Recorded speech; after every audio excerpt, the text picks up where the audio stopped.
안녕하세요, 저스티스입니다. 제 영상의 대부분은 기본적으로 우리나라 고등교과과정의 세계사 내용을 알고 있다는 가정하에 출발하는 영상이기 때문에 역사를 처음 접하시는 분들에게는 조금 어렵게 느껴지는 부분이 있는데요. 그래서 이번 시간부터는 입문용 세계사를 개관해보는 시간을 갖고자 합니다. 오늘은 그 첫 시간으로 석기시대부터 4대 문명을 거쳐 고대 그리스, 로마까지의 고대편인데요. 다만 입문용이라 하여도 용어 자체는 성인을 대상으로 설정하였습니다.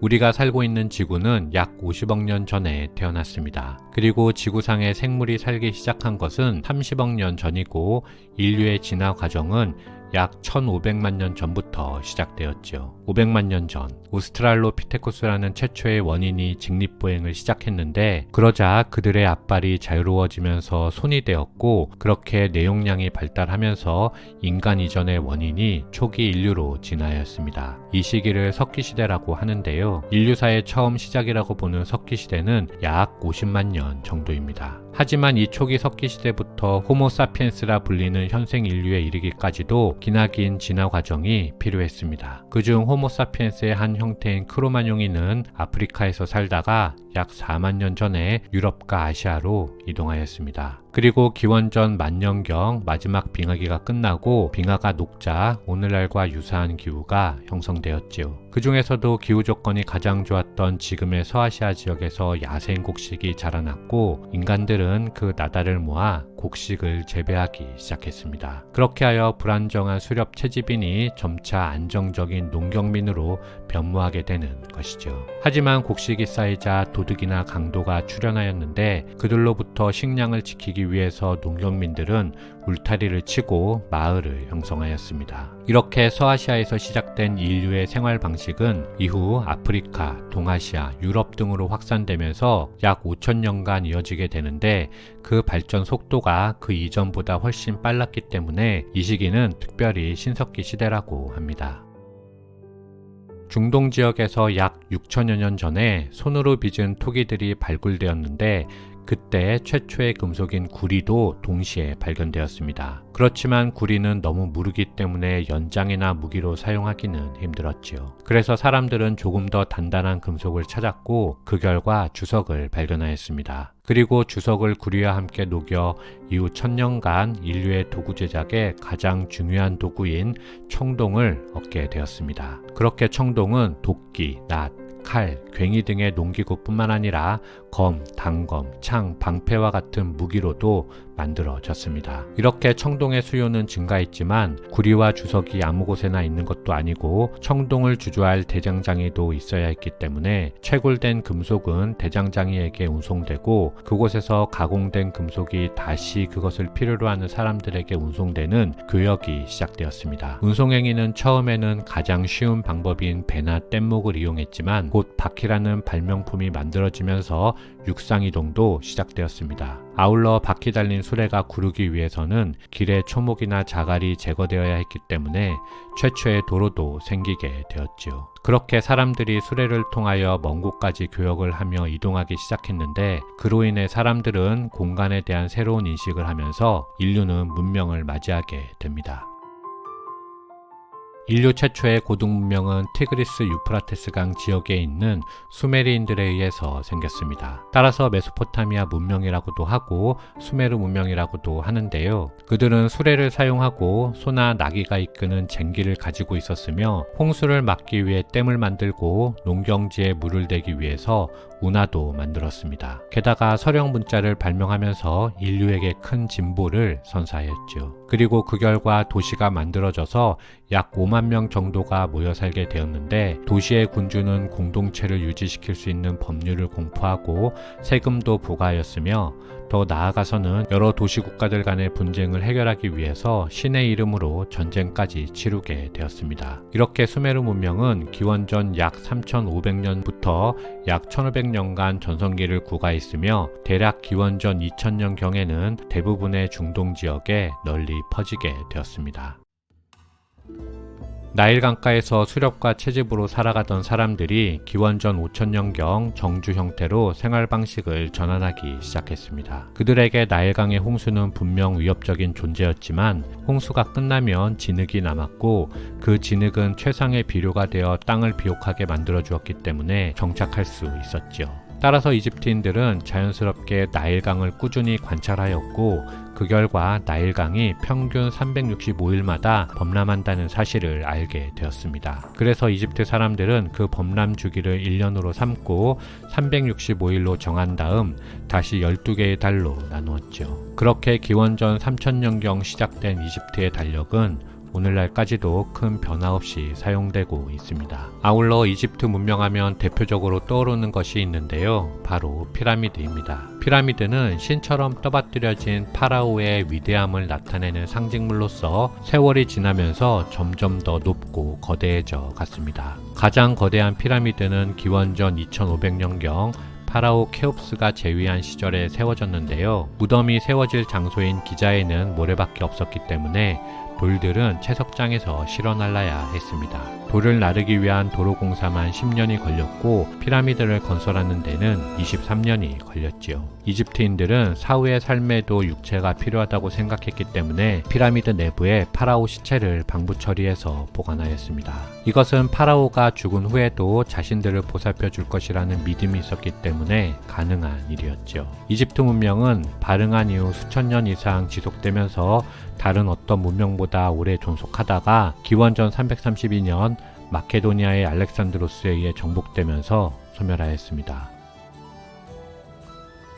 기원전 2600년경부터 현재의 파키스탄 지역에서 인더스 문명이 시작되었지만 인더스 문명에 대해서는 알려진 것이 많지는 않습니다. 문자가 해독되지 않아서 발굴에만 의존해야 하기 때문인데요. 발굴된 두 도시 하라파와 모헨조다로는 정치, 경제, 종교의 중심지였던 것으로 여겨집니다. 역사적으로 알려진 사실들은 이 도시들은 하수시설을 갖춘 도시였고 수도관을 통해 물이 공급되고 하수는 배수로로 흘러갔다는 점인데요. 기원전 2000년경에는 이 두 도시에 약 4만 명의 인구가 살았던 것으로 추정되며 그들은 수메르인 및 기타 메소포타미아 지방의 다른 민족들과도 교역을 했습니다. 인더스 문명은 기원전 1500년경에 무너졌는데 그 이유가 분명히 규명되지는 않았습니다. 다만 어떤 학자들은 인더스 문명은 너무 많은 나무를 사용하여 홍수 등 많은 부작용을 초래했고 그로 인해 사람들은 도시를 떠날 수밖에 없었을 것으로 추측하기도 하고 또 다른 학자들은 아리안족이 침입하여 인도 북부의 원주민들을 복속시키고 정복된 원주민들도 아리아인의 집단에 속하면서 이후 새로운 인도 문화와 생활 양식을 발전시켰다고 말하기도 하지요. 그렇게 발전한 생활 양식이 바로 인도의 신분제인 카스트 제도라는 것입니다. 카스트 제도로 정해진 신분은 자식들에게도 세습되었고 다른 카스트와는 결혼도 친분도 맺을 수 없었지요. 그와 동시에 오랜 과정을 거쳐서 아리안족과 원주민들이 가졌던 종교적인 관념들이 브라만교를 거쳐 힌두교라는 하나의 종교로 발전하게 되었는데 힌두교의 중심 사상은 윤회로 카스트 신분 내에서 모범적인 삶을 산 사람은 다음 생에 더 높은 카스트로 태어날 수 있다고 가르치며 카스트 제도를 뒷받침해 주었습니다. 아울러 힌두교의 사상을 비판하면서 나온 인물이 바로 왕자이지만 고행을 선택한 고타마 시타르타이지요. 시타르타의 불교는 오늘날에도 동아시아의 많은 사람들이 믿는 위대한 종교가 되었습니다. 황하유역의 중국인들은 이미 기원전 4000년경부터 마을이나 작은 도시를 이루고 정착 생활을 했지만 내륙 지방에는 약탈을 일삼는 유목민들이 살고 있었고 유목민들은 물자가 부족해지면 황하유역으로 몰려와 마을을 습격했기 때문에 고대 중국은 평화로운 시기가 거의 없었습니다. 따라서 군소국가들 사이에 끊임없이 전쟁이 펼쳐졌지요. 기원전 1500년경에 상나라가 오랜 전쟁을 끝내고 통일제국을 세웠지만 왕과 멀리 떨어져 있으며 독자적인 군대를 지니고 있던 지방 영주들은 왕의 명령을 따를 이유가 없었습니다. 따라서 이후 1000년이 지나도록 중국의 상황은 크게 달라진 것이 없이 각 지역의 영웅들이 할거하면서 주나라와 춘추전국 시대를 거치게 되지요. 그리고 드디어 기원전 220년경에 진시황이 중국을 통일하면서 중국은 고대 중앙집권 국가로 발전하기 시작합니다.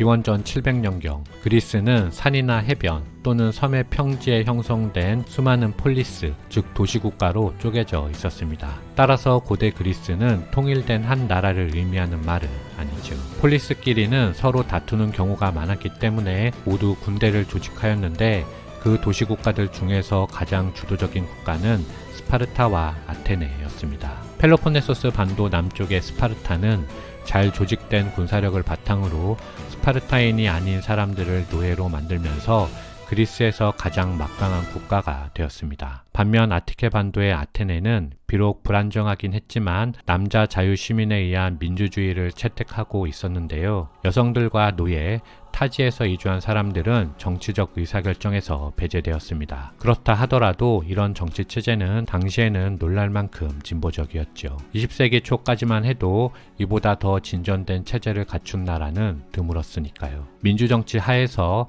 아테네 사람들은 자연스럽게 명령 복종이라는 단어보다 토론 설득이라는 단어를 삶의 원칙으로 했기 때문에 철학이 발전할 수 있었는데, 따라서 서양 사상의 기본이 되는 세 명의 철학자, 즉 소크라테스, 플라톤, 아리스토텔레스가 기원전 470년경부터 배출되었습니다. 오늘날 학자들은 농부와 양치기, 어부들이 기원전 800년경부터 티베리스강 유역의 언덕에서 로마를 형성한 후 300년을 거치면서 로마가 대도시로 성장한 것으로 추정합니다. 로마는 초기 에트루리아 왕정을 제외하면 일반적으로 국가가 왕정에서 공화정으로 이전하는 것과 다르게 거꾸로 공화정에서 왕정으로 변화한 국가인데요. 카이사르가 등장하기 전까지 전반기의 로마는 불안정한 공화정, 즉 왕정과 민주정의 중간 형태쯤으로 집정관과 원로원이 지배하는 정치체제를 구성하고 있었습니다. 그 둘 중 권력의 핵심은 부유한 세습 귀족 가문 출신들이 종신으로 활동하는 원로원이었죠. 그리고 군사력을 키운 로마는 기원전 270년경에 이탈리아 대부분을 차지하였는데, 로마가 반도 남쪽까지 차지하게 되자 자연스럽게 북아프리카의 강국 카르타고와 충돌하게 되었습니다. 그렇게 기원전 264년부터 시작된 포에니 전쟁의 결과 로마가 승리하여 카르타고는 멸망하였고, 로마는 서쪽 지중해의 패권을 잡았습니다. 로마의 정복전쟁은 끊임없이 이어졌고, 그렇게 생긴 전쟁 포로들은 로마 귀족의 노예가 되었으며 수많은 평민들이 계속해서 전쟁에 동원되었습니다. 전쟁을 하면 할수록 부유층은 더욱 부자가 되었고 평민과 농민들은 더욱 빈곤해졌는데, 이를 개혁하기 위한 시도들은 모두 실패함에 따라 로마 사회는 점차 위기가 고조되었습니다. 그리고 기원전 45년에 강력한 군대를 가진 율리우스 카이사르가 급부상하였는데, 그 결과 원로원은 그를 집정관으로 임명할 수밖에 없었고, 그렇게 로마의 전제군주 정치가 시작되었습니다. 그리고 이후 카이사르가 원로원에게 암살당하면서 그의 양아들 아우구스투스가 황제가 되었는데, 이렇게 로마는 전반기 공화정 시대를 마감하고 후반기 군주정 시대를 맞이하게 됩니다. 로마 군주정 시기의 영토적인 관점에서 최전성기는 기원 후 120년경입니다. 당시 로마는 지중해를 둘러싼 대부분의 나라와 지금의 프랑스 지방인 갈리아, 라인강 서쪽의 게르마니아, 브리타니아 대부분과 발칸반도, 그리고 소아시아를 포함한 흑해 주변까지 모두 차지하였죠. 과연 모든 길은 로마로 통한다는 말을 실감할 수 있을 정도의 위력이었습니다. 그렇게 대략 기원 후 2세기까지 이어진 팍스 로마나는 3세기 무렵부터 서서히 쇠퇴하기 시작하였습니다. 과도한 팽창과 무기력한 황제의 즉위, 내부의 빈부격차, 외부인들의 침입 등이 몰락의 원인이었죠. 따라서 로마는 284년 황제 디오클레티아누스가 제국을 4곳으로 나누며 일정 부분 권리를 지방으로 양도하였는데, 이 조치는 예상과 달리 거꾸로 분열된 4곳이 서로 패권을 차지하기 위한 전쟁의 원인이 되어버렸습니다. 그리고 이 대결에서 빈민층에 널리 퍼져 있던 기독교인들을 자신의 군대에 편입시켜 강력한 군사력을 획득한 콘스탄티누스 대제에 의해서 로마가 다시 통일되었습니다. 하지만 전성기가 지난 로마는 다시 회복할 힘이 없었고, 콘스탄티누스 대제는 결국 324년 수도 로마를 버리고